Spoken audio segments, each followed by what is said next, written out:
Hey everyone, I'm Wa. And I'm Chris, and welcome to DocuSweeties.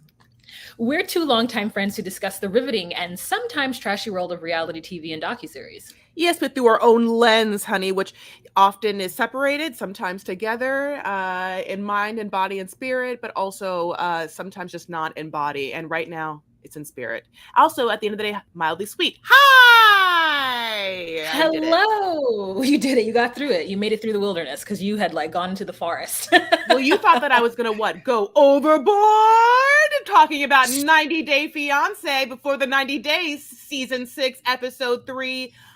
And it's called Overboard, which is obviously an amazing movie, and Goldie Hawn. So Goldie Hawn, hi Goldie Hawn, Goldie Hawn. Okay, so we've got to make a change because at first we said that it was going to be 90s movies, but it's not. Every movie so far has been an 80s movie. So Okay. let's say that, so I have to strike the record and say it's not going to be Pretty Woman. Maybe it's going to be called The Breakfast Club. Yeah, you're right. You're right. These are 80s. And wow, it took us to episode 3 to really pinpoint that. And that just means that we're young. Okay. So we just don't know exactly because we're like so young. Like 80s, 90s, we were babies then. We just remember blink, blink, it was on. Who knew? Yeah. Now, kids, we're going to tell you right now that Chris, this is the one, Chris, I'm Chris talking. You know that if you're on Patreon where you see my lips move, but just in case you're just hearing my words. I did not like this episode. I watched it in a gruff, and then I was at a word chart. And then when I got to Wa, honey, Wa was like, yes, we're talking about this episode. And I was like, oh, honey, you're great. I love, by the way, opposing opinions. I love when Wa and I have them. I love when I read in the comments that someone has a wildly opposing opinion. This makes me it turns me on. Also, it's better to talk about things that you're passionate about. And so me starting this episode being like, yeah, I like this episode, isn't a lot of passion. But at the same time, do I hate people? Yeah, and I can talk about that, Yeah, you know what it is? It's because we don't like to be mean. And when people force us to be mean, it's annoying. One, the reason why I came on kind of excited is because I was rewatching the beginning of it. And, there's a character. Let's just start with Misha and Nicola. They are new to the scene. We are in the 3rd episode and they're finally introducing them to us. And let me tell you that, first of all, when we see her, she's wearing nude pumps. And we're thinking, at least me, I'm like, okay, she's older, right? Because that is a move of an older woman to wear a nude pump, because that was very in vogue, like in the 2010s, And so she's walking up the steps of a church and we hear like rocker music, like, and then she walks into this church and she sits down and she starts doing the rosary. And it's not the rosary. I don't know what it is. But this is what I was excited about. It is the rosary. Chris is our resident Catholic. So, I mean, she's going to have so much knowledge. And the first thing we hear is, oh my Jesus, forgive us our sins. Save us from the fires of hell. And I was like, oh my God, I don't know the rosary. So I don't, that's not Catholic. That's what she said. I know it. I'm going to tell you this right now. I have in my life never been in mass and heard them say the fires of hell. Okay. Thank you. Because I was like, wow. As a Christian, I know the blood of the lamb and a lot of stuff that we say is like gross to those who didn't grow up in religion. But when she said the fires of hell, I was like, oh, that is a Catholic thing that I do not understand. She's weird. Okay, so some things are true. The novenas are true, which she's talking about. The rosary is true. The rosary is just literally saying the Our Father a couple of times, but then Hail Mary a billion times. Each little pearl bead. Hail Mary, full of grace, the Lord is with thee. Blessed art thou amongst women, blessed is thy Jesus. Holy Mary, Mother of God, pray for our sinners. Yes. Pray for our sinners now at the hour and now and at the hour of our death. Amen. Like no, that's why no part of the entire rosary is like, and you'll burn and like the hell pit, you fucking horrible. It's just like, it's not that. Like, here's the thing about, and that's why I didn't think it was the rosary. Yeah, it's weird because it's like, yes, you're absolutely right. Of the things that I like glamored onto as a Catholic, Mother Mary was it. Like, Mary is it. I love me some Mary, honey. No, Mary's it for me. Like, obviously the female mother figure that's like yeah, that like, you know, hung out with the other prostitute named Mary that was like in Jesus's like posse. Like, oh, yeah, I'm into her. You know what I'm saying? Like, I, so also, yeah, it's just like she doesn't have that. She never has had the vibe. There's no vibe of like, I'm gonna kill you or tell my husband to kill you or my son to kill you. Like, you know, it's just like none of that is there. So she's crazy. But she's performative acting in this Rosary, like as if Leah Michelle was given an audition and Leah Michelle's gonna sit front row and be like, Holy Mary, Mother of God, pray for our sinners. Like it was like, what are you doing right now? Like this is bananas. And her, you know, like Yeah. she has a calling, and the calling happens while she's in her vacuuming her room, and she sees two suns on top of each other, and the two suns are like pray, and then she becomes a devout Catholic. Roman Catholic, which is like wild. Yeah, it's like she's Roman Catholic, for sure. And this gentleman is Palestinian Catholic, which, you know, like that is, yeah, I know him, you know, like it's funny because he feels, you know, he feels distinctly Roman and Western in his like ideas of, or in his like interpretation of Catholicism too, doesn't really seem Arabic. And he keeps saying, you know, he says his grandmother was a nun, which is like, okay, so Did she quit? yeah, like what happened there? How are you here? Yeah. Yeah. I was like, what? Because okay, Eastern Orthodox priests can get married before they get their final rites, but nuns definitely can't, and only Eastern Catholic priests were given that like recently. Like I don't remember, no nuns been able to just like pop out kids and just be like, I'm gonna jump back in there. So like that part needed more explanation. But anyway, she is very beautiful. Now, what do you think that she has cheek fillers? I just want to see how well you've gotten here. I know that she does. Oh, I know that she does. You? Yeah. What made you? Now, what are the telltale signs? What? Okay, let's look at the picture. For those of you who are on Patreon, you can see I'm gonna pop it up right now. It is just like there's something that happened in the elongating of her face. Like her face looks very long. It's like if her hair hadn't been that, if her hairline hadn't come down such, she would look like a crazy forehead person. Her eyebrows are perfectly arched, so I know she's had work done, especially because she's got that I've got work done look to her face. It's not every one of her friends do too. Like I keep thinking about like, where do you live? Like she's giving like Newport Beach. Now, what? I can tell you. She's from Blaine, Minnesota, which is not far from me. Really? I know where she lives. I've been to Blaine. Now, tell me about it. When I went there, it was at night. So like it looked pretty ramshackle to me as a Californian, you know, but wherever she lives, she's got a nice home and her daughters are cute. But like she's a newscaster as well. So she used to be. So she also had to have that kind of work done in order to stay, I guess, beautiful for the television. But every time they show like bits of Minneapolis to show like she lives in Minneapolis, where she lives compared to where those iconic spaces are is like miles. So miles. And I'm so proud that I now know that as a current Minnesotan. Yeah. So anyway, so she is the director of pastoral care. She helps people in their final moments of their life, I guess, with the pastor. I don't know. She like organizes death or the final rite. No, I think and like there's givings and stuff. Like there's all the like, God, it's like, you know, it's very morbid, you know, but she loves her job, and she again seems like she has expendable income. She feels comfortable. Yes. And every time I see a woman comfortable, I'm very happy about it. Oh, good. Yeah. I was happy for her too. I didn't dislike her. I thought she was just very interesting. I feel like she's got her shit together. She's made her own life, and she's divorced, and she's like found her religion. So as crazy as it feels like to me, I'm like, you know what? This is a grown-ass woman doing grown-ass woman things. And she's been talking to this man for 7 years. So the fact that she's going over there to see him doesn't feel reckless. Not at all. It doesn't feel like Amanda and Rosvin. It feels very safe and sane and regular. But at this moment, we're going to take a break. And when we come back, we're going to talk about Nicola. And we're back. Okay, so Nicola looks to me like he's had a hard life. Like the bags under his eyes are really serious. And I hope that she sees his posture in person and doesn't quake. What do you think of Nicola? That's just that is an Arab thing. I mean, dark under eye circles are just one of the blessings, for sure. Oh yeah, no, that's just the way he looks. He never really works. He has the most simple life. All he does is pray all day. Believe me, it's not stressful.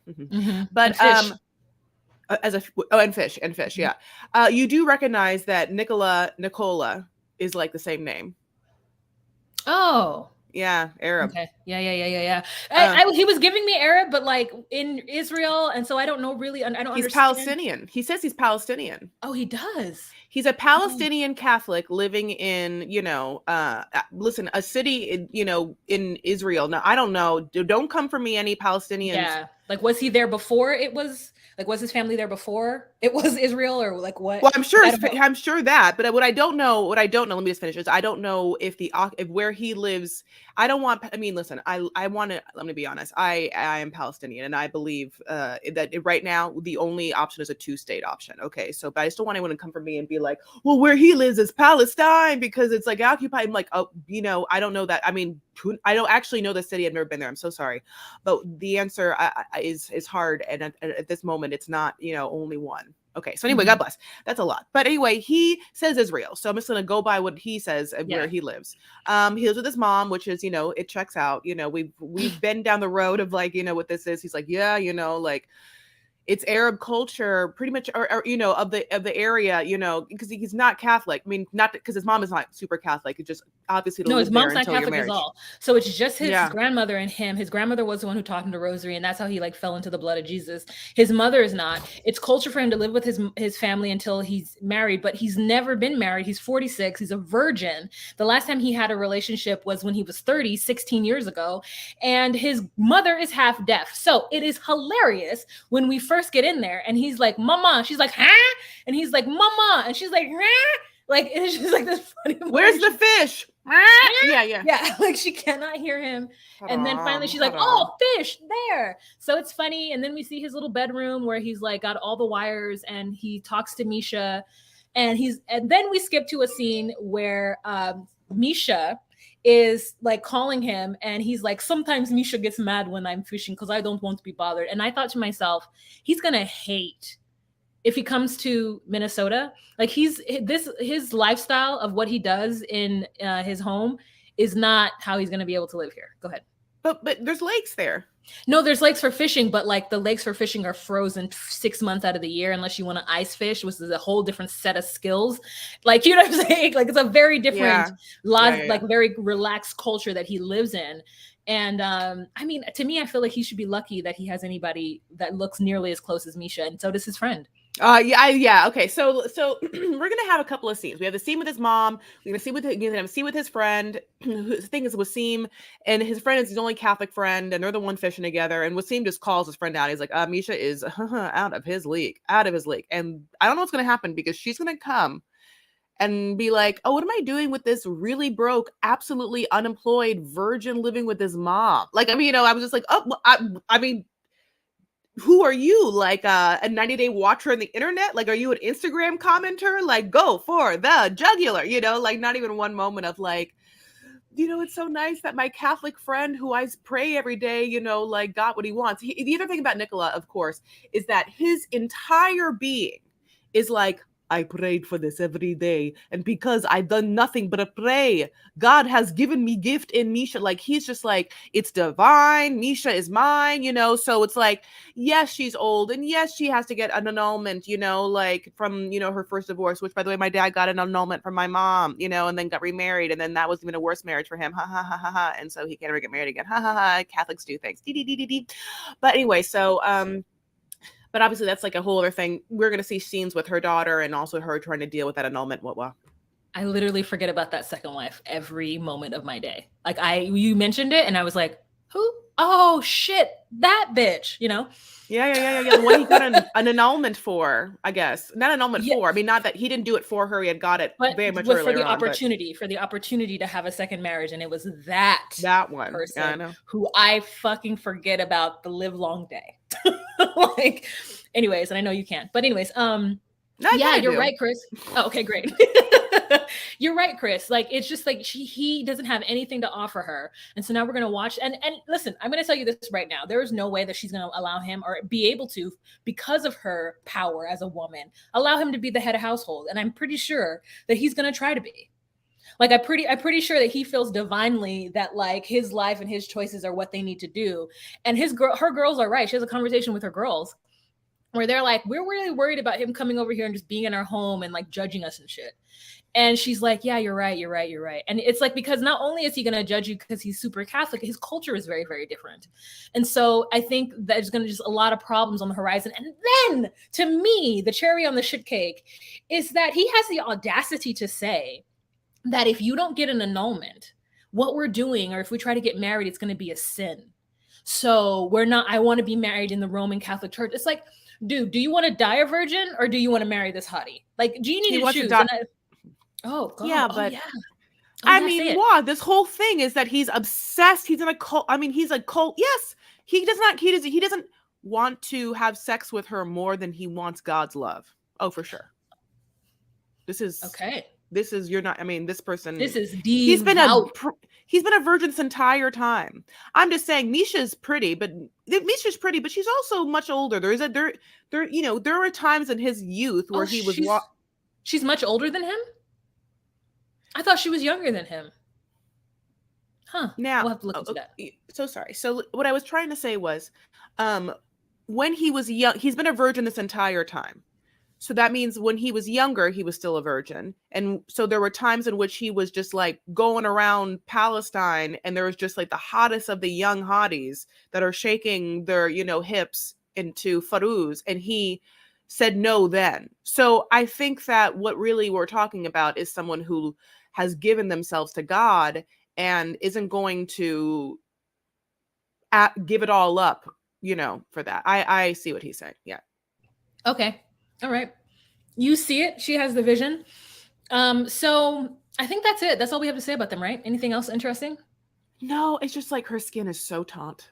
It's just like, oh my God, you can bounce like a basketball over it, and it would just have a bunch of those squeaky sounds because it would just like nothing but bad. It's like hard, like, this can't work. There's no way. He's done nothing his whole life here's the thing. I have to tell you, yeah, you're absolutely right. He's done nothing his whole life and accomplished anything except his like divine, like connection to God. And that is not enough to sustain you in this real world, especially living in America, and especially to someone who, needs money to keep that face like that. This is just, I just cannot imagine this is all what it is. Like there's something very performative about her Catholicism. Oh, okay. Yeah. So that's what I'll say. Yeah. Her sister too, she was the blonde, and she also had the face going situation happening as well. Yeah. Okay. Next couple that we are going to talk about are the ones that are really hard to talk about because we are watching a woman named Amanda go through grief. She's grieving right now, and she doesn't recognize it. Even when things happen to her, she still wants to kind of blame Rosvin, or wants Rosvin to like rise to the occasion. She says that there's no like guidebook on how to be a widow.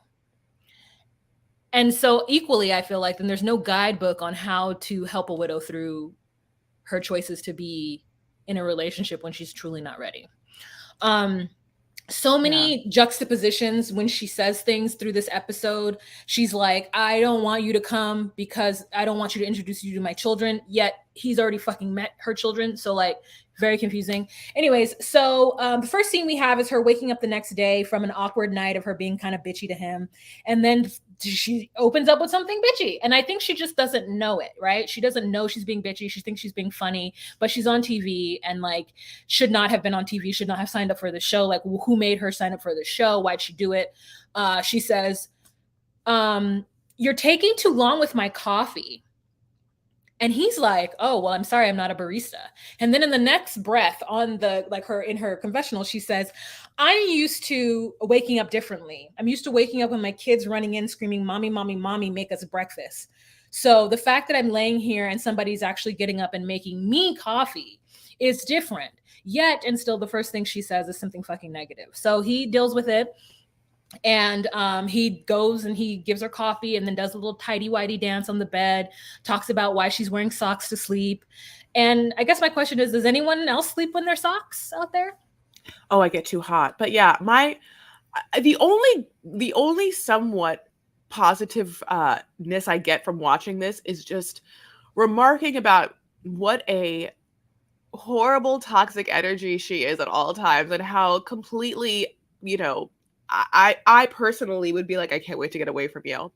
And because of the way she looks, this or whatever, like, guys are, around it. So like, it makes me happy to watch a little bit, because I'm just like, oh yeah, you're just gonna sit here and just be with this, like, for the all day. I just, like, it's so crazy. Like, both of them seem like they, fell in, are into the possibility of what each other are, without, without really being in love with each other. Like, I think that I really do think that he just wants to get to America. I really do. And I think that she is, I mean, like, regress to a little girl level of emotional maturity during this time, and then toggles between whatever she wants to do and blaming it on her kids, which is really hard to watch. If she wants to be with him, then the kids have to get a father figure. If she doesn't sure if she wants him to come right away, then it wouldn't be good for the kids. If, like, every time that the kid says something like, are you sleeping together? Are you sleeping in the same bed? She has an emotional breakdown, as if she doesn't know exactly what the kid is asking. And then why she didn't emotionally prepare that child, or let that child know before she left, is crazy. And then just keep showing this and being like, what do you think it means?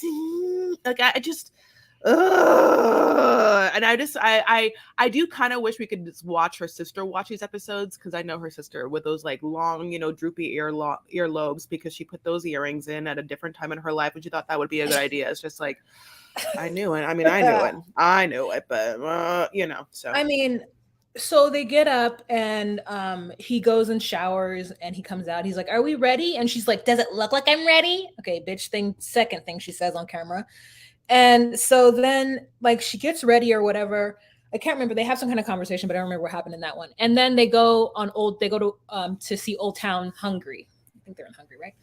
Budapest. And so they get there, and as they're leaving his apartment, she's like, something awkward just happened right now. And I've truly thought that it was something that he had done. And then we find out that her child called her, and then on the camera says, "My daddy's dead."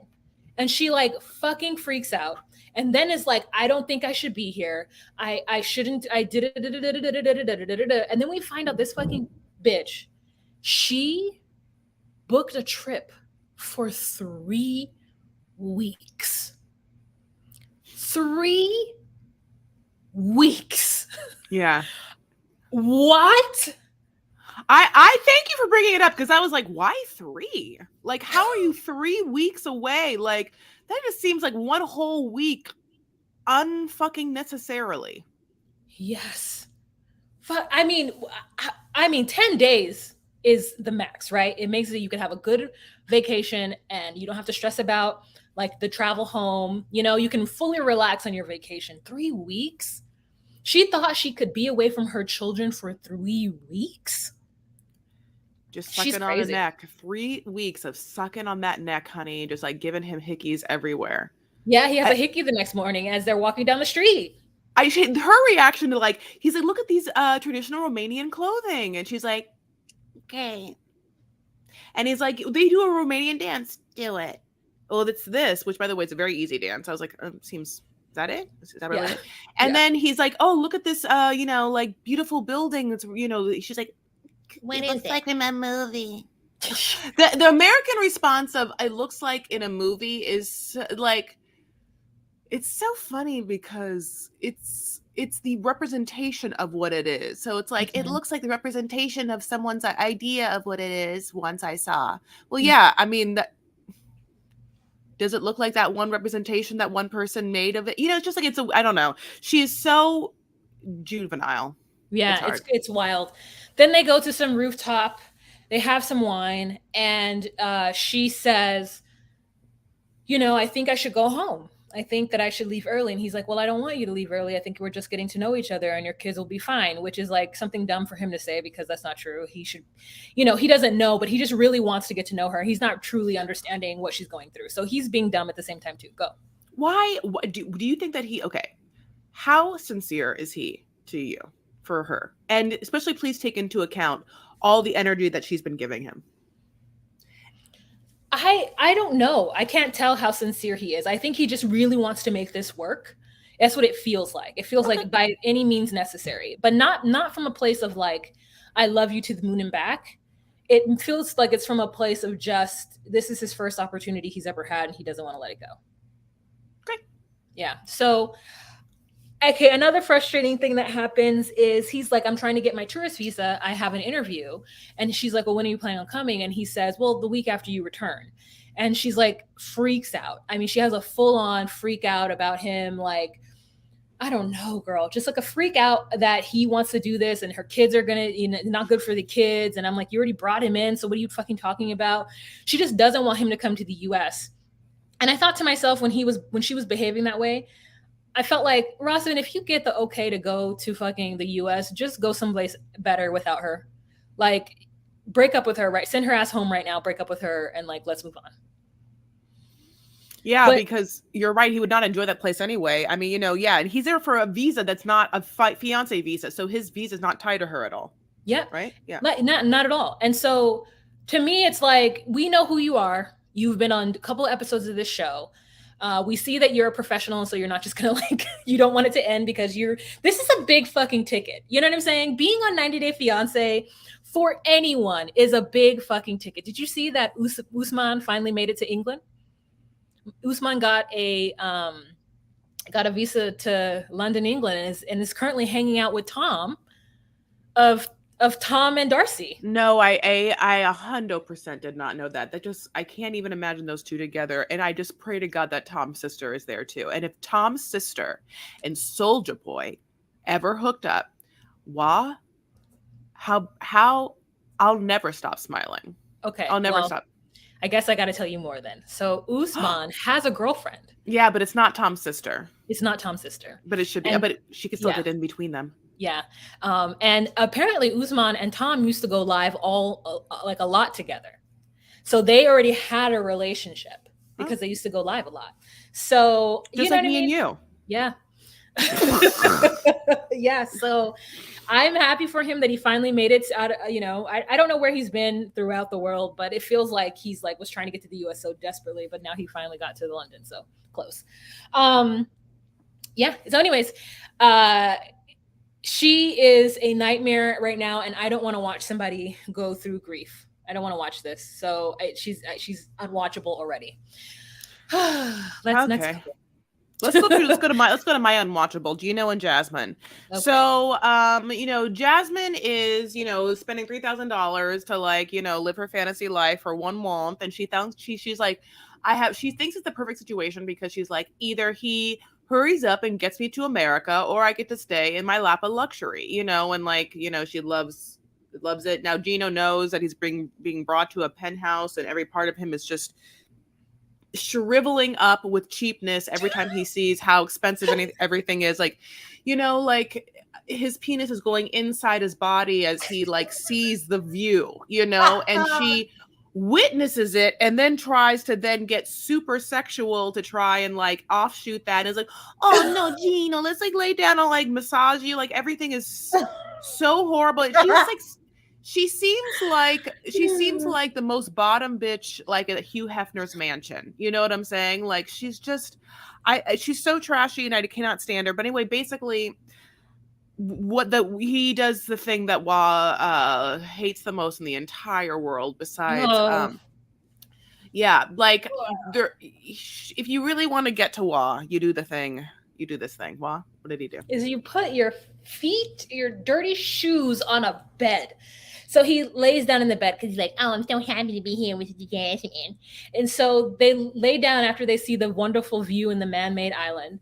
And she's like, okay, baby, let me take off your shoes. Do you want me to give you a massage? And he's like, no. And then he says, like, Jasmine, just I'm sexually attracted to Jasmine. It's just that when she starts talking about spending a lot of money, I just can't get up.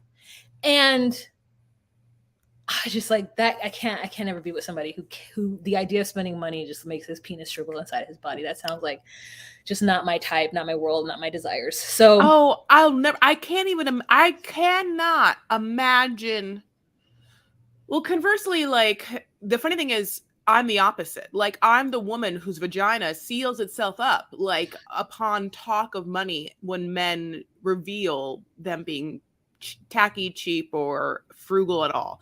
Like I can't, like, here's the thing, it's privilege. Obviously I'm saying a privileged thing right now, but I'm gonna tell you right now, like there's lots of men that will be absolutely fine to be like, oh, I can't stand when I'm with a woman who like all she does is like talk about herself or how she looks or whatever they're gonna say. Okay, like, and I'll say, sure, I cannot stand when a man is cheap. It does something physical to my body, and the physical reaction is, oh, if you are cheap, then you go for the cheapest option always, and I'm never going to be that for you. So it like turns me off in that kind of way. I'm not the cheapest option you ever. So like if that's your goal, is like to get there. Anyway, so he tries to go to bed, but then she's like, I'm going to cook for you, Gino. So like he like gets up later and she's like cooking. Now here's the thing. This is also crazy. She is basically like in a furnished penthouse. Yeah, she has nothing of herself. yes. This person, by the way, again, supposedly has kids. Yes. So nothing of hers in this place. Like so she for some reason this is deciding to cook him plant-based meatballs and then decides to also make him cut a carrot, a beet, and fucking peel a potato with the biggest knife ever and on a like weird cheap plastic, like kind of hard plastic dish. Okay. And like this is why I hate this scene. Okay. Because what are you actually doing? Like, Jasmine, are you trying to play housewife for him? Because it seems like what you're trying to do is be like, look, Gino, yes, you're paying $3,000 for this very expensive apartment, but I cook for but then she doesn't. She's like making him do obviously the hardest part, because what she's doing is basically putting frozen meatballs into a pan, and then she asks this man to fucking peel a potato with like the biggest knife ever and nothing. So it's like, why wouldn't you do that if that's so easy for you? Let your man sleep. Like I felt like this scene was fake, and then she has a nervous breakdown, and I'm like, oh, I cannot believe that we're in episode 3 of this. Well, okay. So yes, I have a conflicting opinion about this. So one, she goes into the room and she's like, Coco, don't wake up daddy. And then she proceeds to 5 seconds later be like, Gino, are you sleeping? And he's like, And I don't know how Gino has fallen asleep with at least 3 cameramen and 1 producer in the room. So that's wild.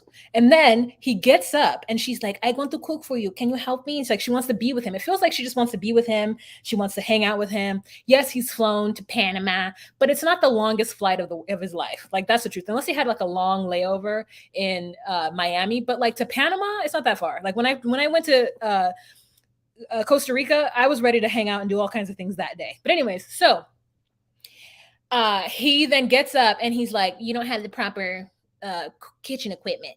And I'm just like, I guess because, listen, I'm the daughter of an immigrant. So it was a large knife, but it was completely usable.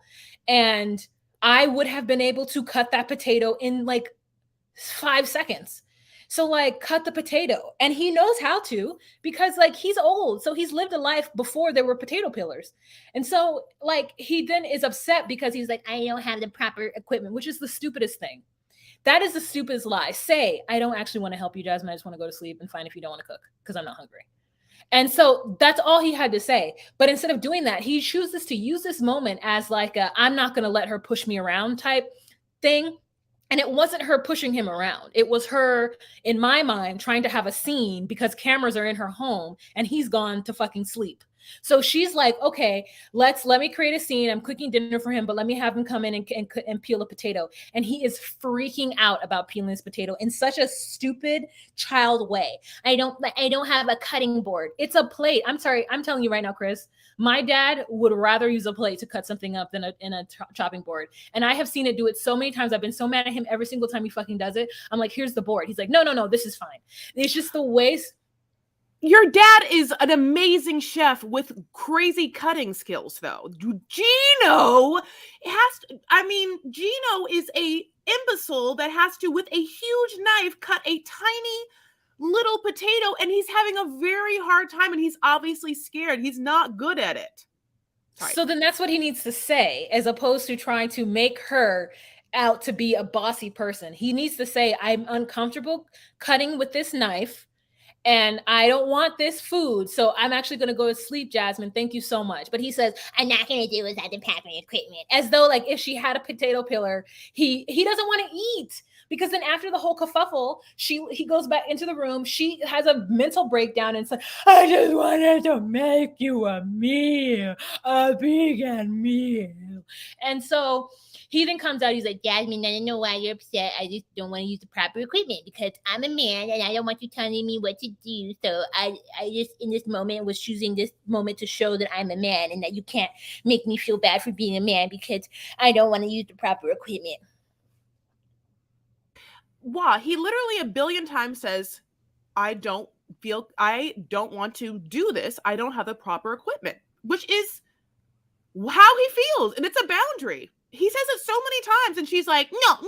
Like, that's what he says. I guess it's the phrase proper equipment that I think causes the disruption for me, because it's not the proper equipment. There are people throughout the entire fucking world who do not use a potato peeler or a vegetable peeler. So stop saying the proper equipment. Just say you're not comfortable cutting the shit with a knife. Like, that's all I'm saying. Anyways, so that feels like semantics, but God bless. I don't mean to take Gino's side, but basically one other thing, yeah. Then she's like, so you love Gino. Now we know this. Chris, Chris loves Gino. I do. I want to lick his balls. No! So basically, Jasmine's like, Gino, you want me to order in? And I would be like, no. I'm sorry, Jasmine. Do you want him? You think that he's gonna right now be like, yes, Jasmine. After that, please spend $50 of my money. Like, no, he's not. Oh, I was shocked that he said no. Obviously, she's hungry. Obviously, she's hungry. Why couldn't he say, well, I'm not hungry, Jasmine, but you eat? Because he doesn't want to spend money on Postmates. Oh, Chris. Well, I understand that he doesn't want to, but that doesn't mean that he shouldn't. Look, okay, it's crazy that we should talk about this because I'm having the episode play in the back, and we are at the exact moment of this man cutting a potato. Oh, God. And he's doing a good job cutting it with a knife. It's not like he didn't know how to do it. He did it. Remember how she was like, hurry up, Gino, hurry up, and like, it was whatever. Like, I don't know. I just feel like if you're gonna Gino in that moment, it's okay, Chris. Listen, right now, if you're gonna tell me this season, if I have to pick one, it's definitely Gino in the sense of like, I think Jasmine's a fucking demon. So basically, yeah, I just don't like it. So, and I don't want any what the fuck she's cooking. I don't know why there's a beet and a carrot and a potato and those none of that looks good, honey. Like, you're disgusting. And I'm with those nails. I can't imagine how gross that long ass hair in her, whatever that there's like pieces of that in the food. Disgusting. Let's move on to Riley and Violet. So Violet looks fucking different in every single photo. She is a catfish. That's not her face. Look at, even in this picture, who is that compared to the person that we're freaking seeing every single day? Chris, tell me what's happening. What's happening? I think she's really beautiful, but yeah, she definitely uses some filters or whatever. And that picture specifically, she looks like she's only a torso because of the way that her pants are. Riley has a conversation with a friend of his, and every time that a potential person has a conversation with a friend of theirs and who is, goes the same way of them as being like heterosexual or whatever, I'm always kind of like, is this the friend that is like, the fuck, what are you doing? A little bit. Like, did you feel like, I want to know if you felt like maybe his friend was kind of like, why the fuck am I driving you somewhere to some crazy ass bitch who's like annoying as hell? Like, don't you see what's in front of you?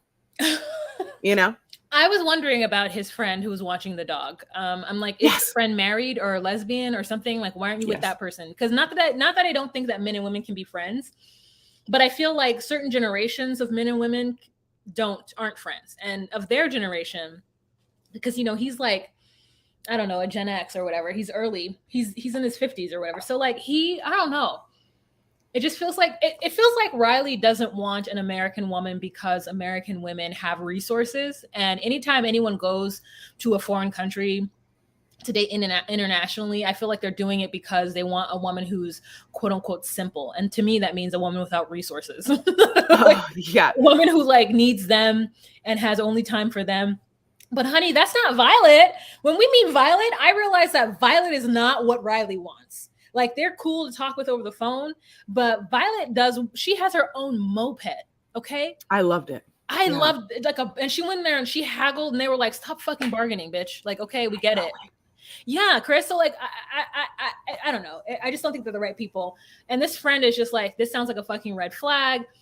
Also, like, what friend drops you off at the airport anymore? It's like so old fashioned. Like, get an Uber.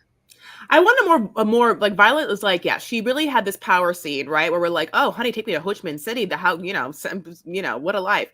Just because, yeah, it seems like, she just like cooks, a little bit like almost like, I hate to say this because this is going to be like very colonizing of me, but her moment on that moped, just like being in an open air market gave me French vibes of what I think, of my own like Francophile French fantasy of just like buying the food you need that day at an open air market and then hopping on your moped, and speeding through the streets, You wouldn't be wrong, Chris. You know that the France invaded. I know I'm not wrong. Yeah. I mean, France colonized Vietnam.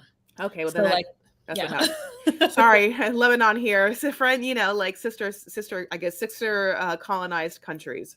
Yeah, they backed France, backed them up many a times through many a things. So that makes sense. The vegan bon mot, or is the bon mot on a baguette? That makes sense. But yeah, so she's gonna have a scene with her friends. It's her birthday where she buys them all coffee, and she says that they know about him, but not like that much. And so she like lets them know that she's dating someone and it's him and he's coming.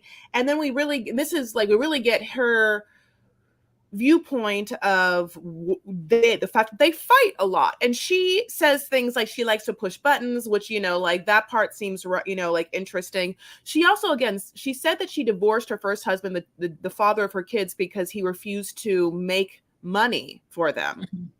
Which I wanted to know more about that as well. Like, are you literally saying he literally just like would sit at home and expect you to like go out and make money, and so like you divorced him? I mean, like, I want to know so much more. Where's his parents now, and like, does he see the kids? Anyway, go on.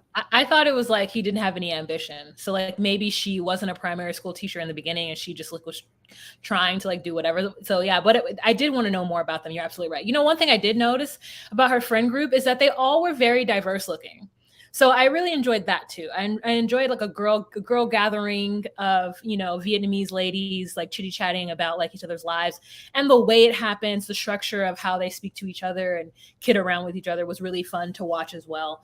I also really loved and hated the scene of Riley, who found another weird poaching American white man who decided to go to fucking Thailand to meet a girl named Pacha. It was just like, yeah, you guys must all meet each other in some layover whatever. I wonder what the layover city or country is for like men from America going to that part of Asia. Cause like, it's like Thailand, Vietnam, and Laos all in one area, and like Cambodia, like it's all one area. So like, y'all are just flying to like Vietnam and Thailand to like find Thai women or find Vietnamese women. So interessante. Yeah. Well, yeah. So, I mean, we're going to see what happens, like they're obviously giving us a lot of things, like she might be lying and he's very jealous, and, they break up a lot, she's not to be trusted. And she, they say she's 43. I was like, you're 53, right? Oh no, I thought she looked great. No, I don't know how old she is, but I think that she does look great. Let's move on to our last, which is, I guess, Tyree, and whoever that person is. How long they're going to go? Or are we going to get Tyree to the very end? Probably not. I feel like he's going to be half season and then we're not going to see from him anymore. Like, what are we going to see? I mean, they didn't give us Sheila and David, which I completely missed. And then we have another new couple we're going to probably get next episode. So anyways, Tyree. So Tyree is in the park with his sister, who's just laid laid. I mean, the wig is laid. The lashes are good. I mean, does she have on? What the sister's makeup is so natural looking. I wanted to know what foundation she was wearing. I wanted to know everything about the makeup look, and like, can she give me a routine? Can she show me how she does her get ready with me? I saw like some stuff up here. Yeah, no, that's fine. You can see that. I'm talking about the face, really. The wig, I mean, you know, it's not the first time she's worn it. Well, I just because she's doing. I'm like, I guess okay, because the baby hairs didn't cover what I think should be covered, like baby hair, like so that's like I was like, oh, like again, I'm not like a but like I can see the like the lace. You're not a black wig installer. Okay. I'm not like I'm a rapper, but I'm not a black hair specialist. Which yes. Listen, I'll get a degree. But yeah, I was like, oh, like why can't the baby hairs? And so yeah, like wow, I didn't like the wig. And so when I saw this note here, I was like, oh my god. Yeah, I thought the wig, like for her having, I mean, she slept in that wig, right? Like that's but why? Because that's the wig she's installed. So it's not the first day of the wig. It is probably the third week of the wig. Yeah, and so why isn't she combing her in with a brush, mommy, and just relaying the baby hairs on top of where I can see the lash? I'm sorry, right. The lace. I think the only explanation is that she didn't see it. That's the only explanation I have for you. But can I ask one more thing? Didn't you think that this was a little yellow here? Wasn't this? No, you didn't think that this was yellow? And I'm only asking now because I'm like, I watched it on my when I watched her first time, I never saw any of this, and I watched this for the second time on my TV, and I saw it all, and I was like, "Oh, is this my TV?" But like, no, this was a different color. This was like yellow. Okay, it could be my TV. Go ahead. No, I don't remember. I was gonna say, go ahead. Okay, so they read the text from Christian, because they're, now, he has a sister who is being incredibly supportive, even though I wasn't supportive of her hair just now, but and the producers are always like right there to be like, oh, you want to hear it now? Just like, like, oh, quick, can we show it to you now? Like, get the cameras, they've been waiting for this. So, like, this is what I think. My little fantasy dream would be that Ty-Ray is pansexual. And so Ty-Ray is like, oh, I don't care what the person looks like. Yeah. I don't even care what the person's sex is. Like, for however many years, I have had an emotional relationship with this person. You guys don't know the things we said. And so he gets this message from Christian, who is the person that's pretending to be, I think Camilla is whatever the other person's name is, which basically says, I am so sorry. What happened was I started talking to this person for the money, but I really fell in love with this person. I love this person, but I cannot be with this person. I'm so sorry. I did start it with the money, but I love this person and I cannot be with this person. And Ty-Ray is like, this person loves me. This person cannot be with me, which starts to bring up why this person would say that this person loves him but cannot be with him. Is this person already engaged? Is this person in a situation where this person feels like, that their sex would not allow this because of the cultural situation this person is in? Like so then I'm like, oh, I want Ty-Ray to meet this person. What if it's Jenny and Sumit? Where the catfish did not make a fucking difference. The love was there.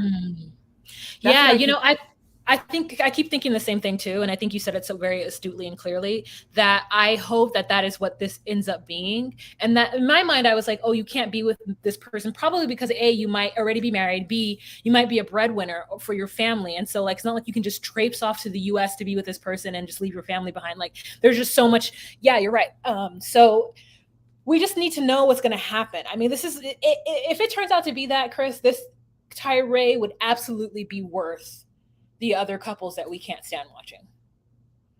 It would be absolutely worth it. I really do think that Sheila and David is going to turn out to be somebody cute that we want to watch too, and I really hope so. So, we'll see next time. Thank you guys so much for joining us. And if you guys want to see the visuals of what you're listening to right now, plus some exclusive content, you can join us on patreon.com/DocuSweeties for $10 a month. And it's a real good time over there. So please join us. Yeah, thank you so much. And if you also want to follow us on social media, we exist there as well at DocuSweeties on Instagram, at DocuSweeties on TikTok, and at DocuSweeties1 on Twitter. And, give us 5 stars if you think that we deserve it 5 stars, which we do. So we love you. Thank you so much for listening. And, we have a beautiful day. Okay. Bye. Bye.